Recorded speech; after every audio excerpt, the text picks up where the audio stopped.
My husband called me a maid in front of his new girlfriend and told me to leave the restaurant. I simply placed the bill on the table and walked away, but a few minutes later the manager showed him a receipt, and the moment he read the name printed on it he was left speechless. "She's the maid," he said those words so easily, as if my 15-year marriage, my sacrifices, my silences, had all somehow turned into a uniform. I was standing beside the restaurant table, a small leather bill folder in my hand, and my husband, David, looked at me in front of his new girlfriend and smiled. "Can you please leave now? You're making my guest uncomfortable." Guest, that girl, Nicole, sitting across from him with red lipstick, eyes as cold as Seattle rain, and the same bracelet on her wrist that I had given David for our anniversary, supposedly for his mother. I thought maybe I would scream, maybe throw water in his face, maybe fill that expensive Portland restaurant with my voice. But no. I simply placed the bill on the table, looked at him and said softly, "Enjoy your dinner." Now it's 3 in the morning. The late-night TV is murmuring from the living room, some old crime show where a detective is asking a woman why she didn't say something sooner. Funny. Women often don't say something sooner. We collect evidence quietly, against our own hearts. The suburban house is so still that when I opened the refrigerator for water, its light felt like company. The Ambien bottle is sitting untouched on the kitchen counter because tonight, sleep won't come from a pill. Sleep will come only when my mind accepts that what happened wasn't humiliation. It was freedom. I still remember his face when the manager showed him the receipt. I had already walked out and was sitting in my car in the parking lot, watching rain slide down the windshield. Portland rain is strange. Like even the sky refuses to use a period, just ellipses, ellipses, ellipses. I hadn't started the car. I was just gripping the steering wheel. Then I saw movement through the glass doors. Mr. Hale, the older manager who had greeted me with, "Good evening, Mrs. Whitman," leaned over David's table and placed the receipt in front of him. David glanced at it casually, then looked again, and his face went pale. The name on the receipt said, Evelyn Whitman, owner. Owner. Not maid. The restaurant where he had brought his new love to impress her was mine. Only mine.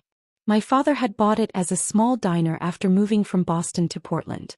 I had spent nights in that kitchen after college, doing accounts while the coffee machine sputtered behind me. Over 10 years I turned that dying diner into a fine dining restaurant. David never cared. To him my work was a hobby. "You just do it to stay busy," he used to say.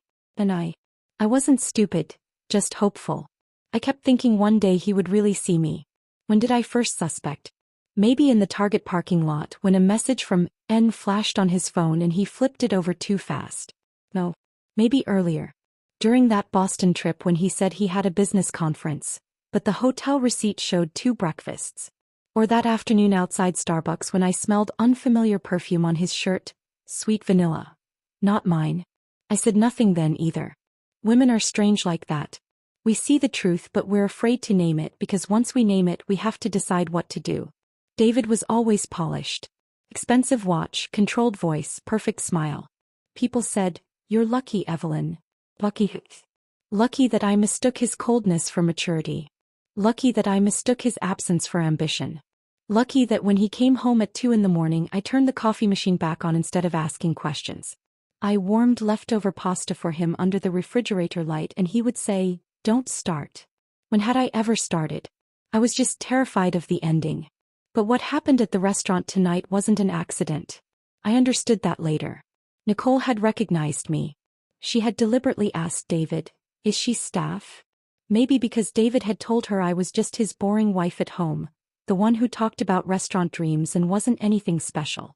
But when I walked to the table, Mr. Hale nodded at me with respect. Nicole noticed. Confusion flickered in her eyes for 1 second. Then she smiled and held David's hand. She wanted him to choose. And he chose, by erasing me. But the second twist, even I didn't know that one. Mr. Hale left me a voicemail afterward. I listened to it a little while ago, standing in this same kitchen while the yellow streetlights spilled across the floor. He said, "Mrs. Whitman, I thought you should know.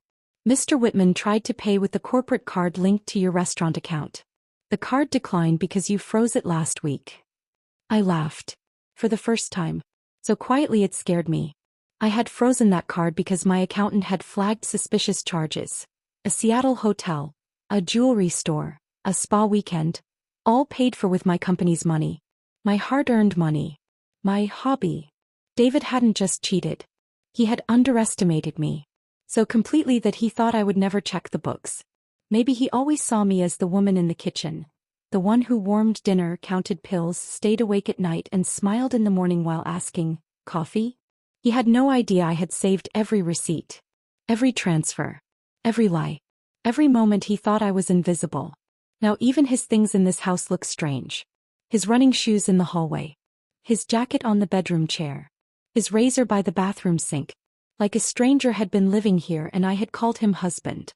The detective on TV has solved the case. Funny. Mine is almost complete too. I've drafted the email to my lawyer. I need to call the accountant in the morning.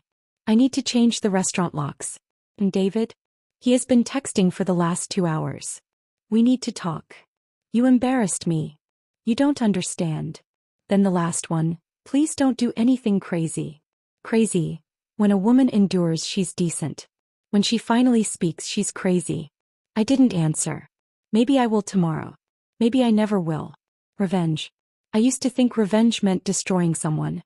Ruining his reputation, telling his friends, sending screenshots to Nicole. And yes, maybe all of that will happen. Wiggly. Finally. But that isn't the real revenge. The real revenge is that tonight for the first time I am not seeing myself through his eyes. I was not a maid. I was not just a wife in name. I was the woman who turned a dying diner into one of the best restaurants in Portland. I was the woman who fought suppliers with my father on icy Boston mornings. I was the woman who went alone to a Seattle conference, closed deals, and still came home to make soup for David when he had the flu. I was not small. I had never been small. The coffee machine has shut itself off. Outside the rain is stopping. The street lights are still glowing, but the edge of the sky is turning faintly blue. Morning, finally. The Ambien bottle is still on the counter, but I don't think I need it anymore. My body is tired. My heart is bruised. But my mind, strangely clear. I won't go to the bedroom. I'll lie on the couch under the blanket my daughter left behind before she went to college. Yes, I'll have to tell her too, gently, the truth. My phone vibrated again. David. I looked at the screen, then silenced it. Sometimes when certain voices go quiet, you can finally hear your own. And mine is still soft. But it's there, clear, alive. New day, new me. If this story touched your heart or reminded you that knowing your worth can change everything, please take a moment to like this video and subscribe to the channel for more powerful stories like this one. Your support truly means a lot and helps us keep sharing meaningful stories. Thank you so much for watching until the end.